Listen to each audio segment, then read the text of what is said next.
வாழ்க வளமுடன். சிவாய நமவோம். அடியேன் உங்கள் சித்தன் சிவஸ்ரீ ஜெயப்பிரகாசம் பேசுகிறேன். நாகங்கள் வழிபாடு செய்த நாக கன்னிமலை எங்கே இருக்கிறது, அதனுடைய சிறப்பு என்ன அப்படிங்கிறத பற்றி தான் இந்த பதிவு. இதுவரைக்கும் என்னுடைய இந்த சேனலை சப்ஸ்கிரைப் பண்ணாமல் இருந்தீங்க அப்படின்னா மறக்காமல் சப்ஸ்கிரைப் பண்ணுங்கள். ஆதிசேஷன் கடுமையான தவம் இருந்து வழிபாடு செய்த மலை தான் இந்த நாகமலை அப்படிங்கிற நாகக்கன்னிமலை. இந்த மலையில் நாக சிற்பங்கள் நிறைய இருக்கும். அதாவது இந்த ராகு கேது தோஷங்கள் அப்படின்னு சொல்லக்கூடிய சர்வ தோஷங்கள் நிவர்த்தியாகக்கூடிய ஸ்தலம்தான் இந்த நாகமலை.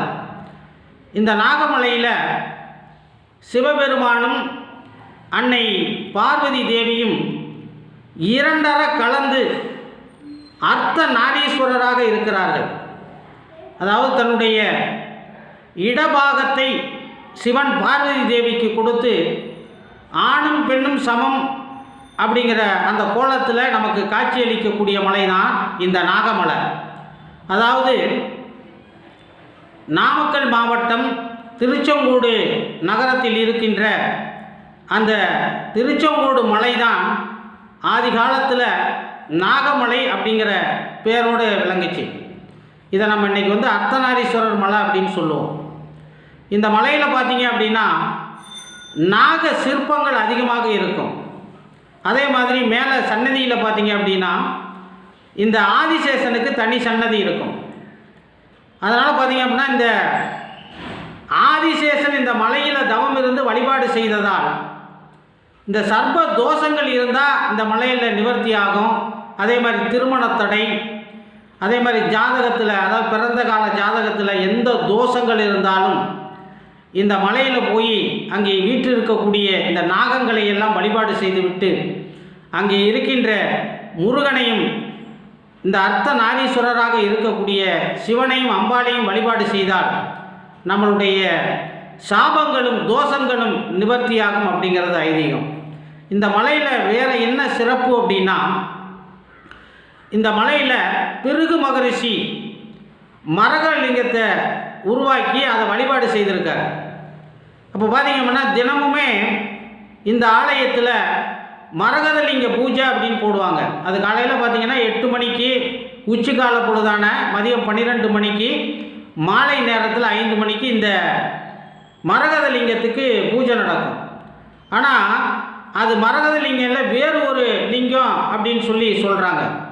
ஆனால் இந்த மரகத ஒரிஜினல், அதாவது இந்த ரிஷிகள் வழிபாடு செய்த இந்த உண்மையான மரகதலிங்கம் எந்த நாளில் அவங்க நமக்கு காட்சியாக கொடுப்பாங்க அப்படின்னா இந்த மார்கழி மாதத்தில் விடியற்காலை பொழுது என்று சொல்லக்கூடிய அந்த பிரம்ம முகூர்த்தத்தில் கொடுப்பாங்க.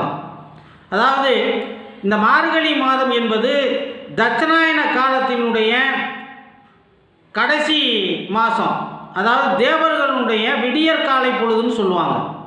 அப்போ இந்த தேவர்களுக்கு விடியற்காலை பொழுதாக இருக்கக்கூடியதால் இந்த மார்கழி மாதம் அப்படின்னாவே திறக்காத கோயில்கள் எல்லாம் திறப்பாங்க. எல்லா கோயில்கள்லேயும் பார்த்தீங்க அப்படின்னா வழிபாடுகளும் பூஜைகளும் நிறைய நடக்கும். இப்போ விடியற்காலையில் எழுந்து நம்ம இறைவனை அந்த தேவர்களோடு சேர்ந்து வழிபாடு செய்கிறோம்.